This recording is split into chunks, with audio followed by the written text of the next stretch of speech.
How to make DIY soap when the world has ended, the rivers smell like burnt hair, and you're starting to wonder if your friends are avoiding you because they're secretly plotting your murder, or because you smell like a dead yak. You've successfully avoided being eaten by feral dogs, looted by the friendly militia, or accidentally boiled yourself alive in one of those charming acid rain showers we keep getting. But let's be honest, you stink, and not in the I skip deodorant for one day kind of way. This is the deep apocalypse musk, the kind of smell that settles into your pores like an unwanted tenant who never pays rent and eats all your canned beans. You've been wearing the same shirt for 19 days, your pants could stand on their own, and your armpits have developed a new and fascinating ecosystem. The problem isn't just social, though the last living humans in your area are visibly flinching every time you enter a room. It's tactical. Out here, you're not just trying to make friends, you're trying to not be found. And guess what? That beautiful bouquet of rotting garbage and nervous sweat you've been carrying around is basically a dinner bell for anything with a nose. Feral dogs, mutant rats, or worse, other humans with guns. Now sure, you could roll in ashes like a survivalist raccoon, but let's pretend you still have a shred of dignity left. You need soap. Real soap. The kind that makes you smell less like a compost pile in August and more like, well, a human who hasn't given up yet. Problem: the stores are gone, looted, emptied out months ago. If there is a bar of soap left anywhere, it's probably in some warlord's personal stash, guarded by 3 men with rifles and 1 guy who just looks at you weird. Solution: make it yourself. Yes, soap, from scratch. No fancy oils, no artisan scents, just raw, ugly, apocalypse soap. It'll peel the top layer of filth off you like a sunburn, and maybe, keep you from smelling like an open grave. Stick with me, and by the time we're done, you'll be able to make DIY soap out of stuff no sane person would put near their skin. It'll be dangerous, it'll be messy, and if you do it wrong, you might end up looking like Two-Face from Batman. But hey, you'll be clean.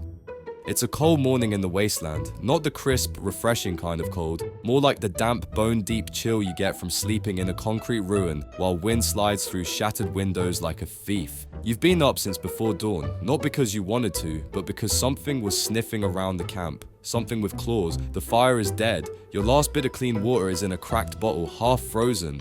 Your food for the day is, let's call it mysterious meat and leave it at that. And there's still that smell. Your smell. It's clinging to your clothes, your bedroll, and probably the walls. You've reached that point in survival where the problem isn't just staying alive, it's staying alive without turning into a feral swamp creature. And that's where the genius of soap comes in. Soap is one of those things people take for granted when the world's still spinning. But in the apocalypse, soap is more than hygiene. It's survival. Clean skin means fewer infections. Washed clothes mean fewer lice. And a body that doesn't reek like week-old roadkill? That's stealth, baby. But making soap isn't like making a cup of tea. No. We're about to play with fire. Literally. We're going to hunt down lye. Yes, the same stuff they use to unclog drains. And we're going to mix it with fat. Animal fat. Human fat if you're feeling particularly medieval. But let's not get too Hannibal Lecter just yet. Here's the problem. The ingredients aren't just lying around waiting for you. The fat maybe, you've got that from your last successful hunting trip. But the lye, that's going to require some creativity. And a deep dive into something I like to call the Great Ash Hunt. And yes, before you ask, this is going to be dangerous. Lye is caustic. It burns through skin, eats through metal, and if you get it in your eyes, congratulations. You've just given yourself permanent night mode. But hey, if it was safe, everyone would be doing it. The plan is simple. We're going to raid an abandoned settlement on the edge of the floodplain, pick through what's left of the cooking pits, and see if anyone left behind the key ingredient, white ash. Not the black flaky stuff. We need the pale, powdery remains of wood that's been burned so hot it's basically chemistry in solid form. We'll filter that through water to make our lye, melt down some scavenged fat, and combine the two into glorious, ugly bricks of apocalypse soap. Will it smell good? Absolutely not. Will it feel good? Also number, will it keep you alive? Probably. And in this world, probably is as good as it gets. Next stop, the settlement ruins. Bring a bucket, and maybe a weapon. This is gonna get messy. You make your way toward the old settlement, the one that everyone swears is haunted, which, in wasteland terms, usually means occupied by someone who will absolutely kill you if you touch their stuff. The air smells like rust and damp earth. The mud here isn't just regular mud, it's that boot-sucking sludge that hides broken glass, barbed wire, and the occasional tooth. The houses are skeletons, roofs gone, windows like hollow eyes. Every step crunches on something that used to be important to someone. A child's plastic toy, a broken teacup, a Bible with half the pages missing. You're looking for ash, not the black flaky charcoal stuff from a backyard campfire. You want the ghostly white remains of wood burned clean and hot. This is the ash that whispers to you, "Yes, I am Lie's mother. Yes, I can peel flesh from bone. You're welcome." Problem is, ash this pure is rare now. People have either taken it, used it, or stomped it into the dirt in their endless looting dances. So you start checking the obvious spots: old cooking pits, collapsed chimneys, the inside of that overturned steel drum someone was using as a burn barrel. You find some, finally, in the remains of what used to be a communal fire pit. The wood they burned here must have been hardwood, oak or maple maybe, back before the trees were stripped from every forest for miles. The ash is pale, soft and bitter smelling. You scoop it into a cracked enamel pot you found in someone's ruined kitchen. It's dented, but still holds together. That's when you hear it. Not footsteps exactly, more like the deliberate crunch of someone who wants to be heard. Out here, that's never a good sign. You turn slowly and spot them. Two figures, wrapped in filthy coats, faces hidden under scarves. They're carrying sticks, not walking sticks, hitting sticks. "Finders keepers," one of them says. The other just spits into the dirt. You don't want trouble, not today, so you throw a chunk of dried meat onto the ground between you, mutter something about trading, and back away with your pot of ash held close. They take the bait, lunging for the meat, and you slip away into the ruins. Your heart's pounding, your hands are shaking, and your ash, still safe. Congratulations, you've survived your first ingredient scavenging mission, but don't get comfortable. We still need fat, and for that, we're going hunting. Here's the thing about fat in the apocalypse, it's everywhere and nowhere. You can't exactly stroll into a supermarket and pick up a bottle of canola oil anymore. You can find jars of congealed grease in abandoned diners, but they smell like rancid despair and would probably make your soap worse than your current stink. No, we're talking about animal fat, real stuff. Lucky for you, or unlucky, depending on how squeamish you are, there's a dead pig lying half submerged in the marsh not far from camp. Don't ask who killed it or why it's there. The important part, it's yours now. You trudge through knee-deep muck to get to it. The smell is enough to make your eyes water, but you push past it. The skin is pale and bloated, the kind of texture that makes your brain scream don't touch it, but you do. You take out your knife and start cutting strips of fat from the carcass, working quickly before anyone, or anything, comes to investigate. The fat is slick, heavy, and cold. It clings to your hands like it's making a last desperate plea not to be turned into soap. You drop each chunk into a burlap sack, trying not to think too hard about the fact that it's still a little warm inside. Halfway through, you hear a splash behind you. Something just entered the marsh. You freeze, listening. It's not the wind, it's not the water moving on its own. It's footsteps, slow, heavy, getting closer. You don't wait to see who or what it is. You sling the sack over your shoulder and haul yourself out of the marsh, slipping in the mud, nearly dropping the fat twice. Your boots are soaked, your lungs are on fire, and when you finally make it back to camp, you drop the sack like it weighs 100 pounds. You've got your ash, you've got your fat, you're wet, freezing, and smell even worse than when you started, but you're halfway to soap. Next step, turning this mess into something that might not kill you when it touches your skin.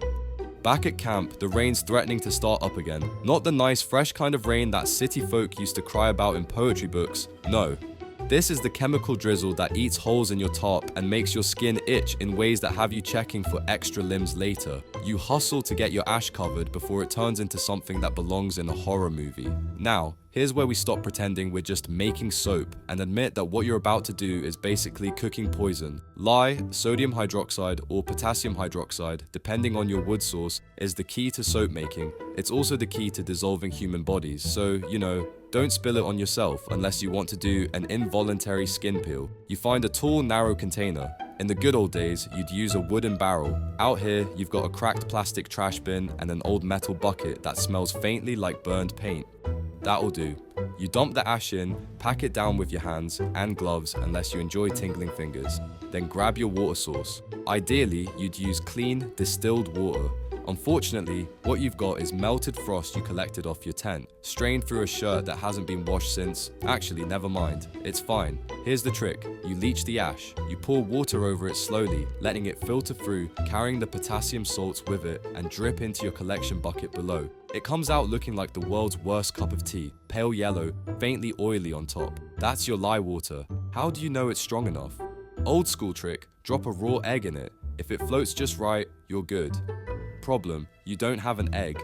New school wasteland trick, stick a feather in it. If the feather disintegrates in under 10 minutes, you've just made murder juice. Congratulations. The smell is sharp, bitter, it makes your eyes water, and your hands itch even from holding the bucket.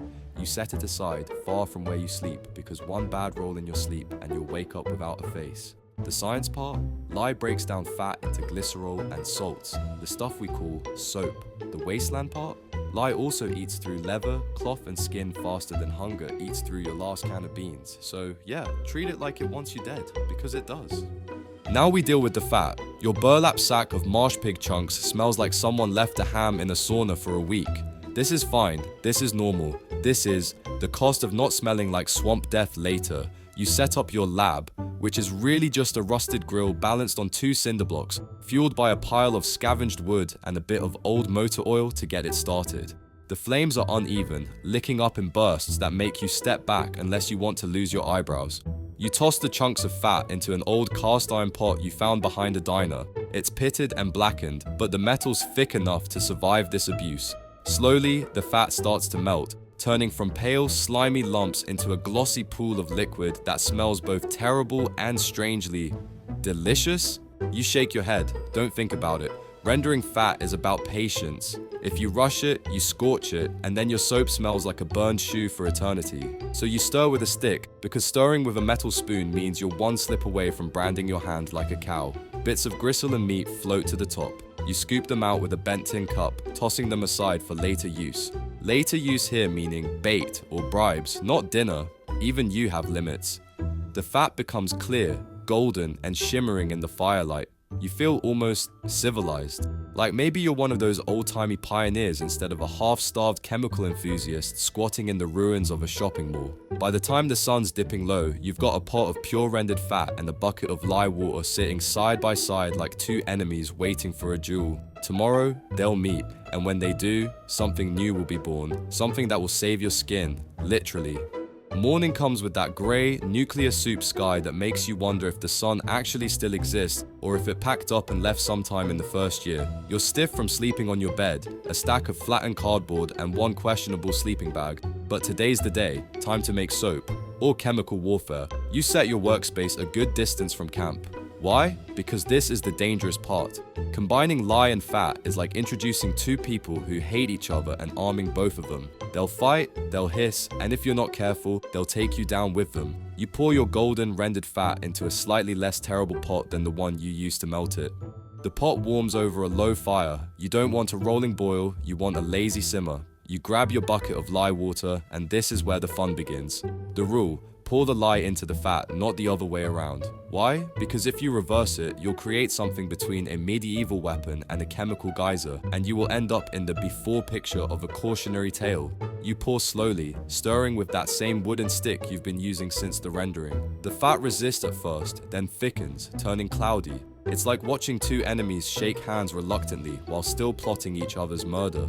The smell is not pleasant. Imagine boiled meat mixed with wet ash, and then imagine being locked in a small room with it. Your eyes sting, your throat itches, and your brain keeps whispering, why are you doing this again? Because science, that's why. Because stealth. Because no one wants to get shot over their own stink. You keep stirring, and stirring, and stirring. Soap making is not a fast process, it's a slog. Eventually the mixture reaches what's called trace. That's when it thickens enough that you can drag your stick across the surface and see the trail linger before it melts back in. You nod to yourself like a mad scientist whose experiment hasn't exploded yet. Now comes the waiting game. You pour the sludge into makeshift molds, in your case, a couple of old bread pans you scavenged from a collapsed bakery. It looks awful, it smells worse. But this is soap, baby. Apocalyptic soap. It just needs time to cure. Weeks later. That's right, weeks. You've been staring at these dull, greyish bricks like a parent waiting for their kid to graduate college. You've protected them from rain, kept them away from curious rodents, and resisted the urge to test them too early. Because here's the thing, soap that hasn't cured is basically a lye delivery system to your skin. Finally, the day comes. You pick up one of the bars. It's hard, solid, still smells faintly of meat and ashes, but in a way that's cleaner somehow. The rough edges are chipped where you pried it from the mold. You feel a weird sense of pride. Time for the test. You walk to the creek, the one that doesn't smell too radioactive, and kneel in the freezing water. You wet your hands, rub the bar between them. It lavas. Not much, but enough. You scrub your arms, your face, your neck. The gritty feel of weeks of grime starts to lift. The stink, that deep soul-level stink, starts to fade. And then it hits you. You smell neutral. Not like roses, not like fresh linen, but you smell like nothing. In the apocalypse, that's the smell of victory. You stand, dripping and cold, but grinning like an idiot. You've done it.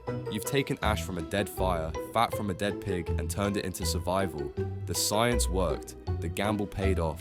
And for now, you can walk into the ruins without announcing yourself to every predator with a nose. The creek ripples. Somewhere upstream, something splashes. You grip your knife, slip the soap back into your pouch, and step away from the water. Clean or not, the wasteland's still out there, and it doesn't care how nice you smell.